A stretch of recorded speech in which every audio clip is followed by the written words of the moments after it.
এক বনে ছিল এক বাঘ, তার নাম ছিল ভুলু। কিন্তু সেই ছিল একটু বোকা টাইপের। কি রোদ! রোদটা দিনে না উঠে রাতে উঠতে পারে না। আবার ছিল এক বাদর, নাম চালু, খুবই চালাক আর দুষ্টু। কি যে করি, যাই গিয়ে কলা খাই। অনেক খিদা লেগেছে, কি করি?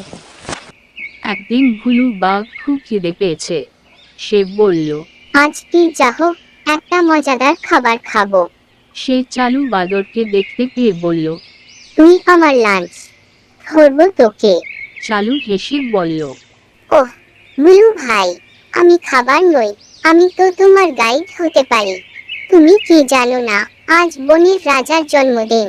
ওখানে বড় অনুষ্ঠান হচ্ছে, আর খাওয়া দাওয়া ফ্রি। ভুলু চমকে উঠল। ফ্রি মানে ফ্রিতেই মাংস, কেক, সব। চালু মাথা নেড়ে বলল, সব ফ্রি, কিন্তু একটা শর্ত আছে, মাথায় কলা রেখে ঢুকতে হবে। ঠিক আছে, আমি তোমার সাথে বিকালে দেখা করছি। এরপরে বাঘ ওখান থেকে চলে গেল।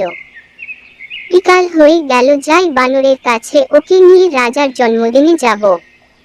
বানরের বাড়ির কাছে গিয়ে বানরকে ডাকল। চলো ভাই, বাড়িতে আছো? চলো ওদিকে, আবার যেতে দেরি না হয়ে যায়। তোমার কলা কোথায়? আরে আছে, সময় হলেই দেখতে পাবে, চলো যাই। এরপরে তারা দুজনে সিংহ রাজার জন্মদিনে এসে উপস্থিত হলো। ভুলু ওখানে গিয়েই তার মাথায় কাপড় দিয়ে কলা বেঁধে নিল। সবাই বাঘের মাথায় কলা দেখে হাসতে লাগলো। সবার হাসি দেখে বাঘ জিজ্ঞেস করলো। তোমরা এত খুশি কেন? সবার উত্তর, আমরা এতদিন এমন কলা মাথায় বাঘ দেখিনি। চালু হেসে বলল, ভুলু ভাই, তুমি তো এখন শুধু বাঘ নও, তুমি হলে বনের কলা বাঘ। এ কথা শুনে সবাই হেসে লুটোপুটি খায়।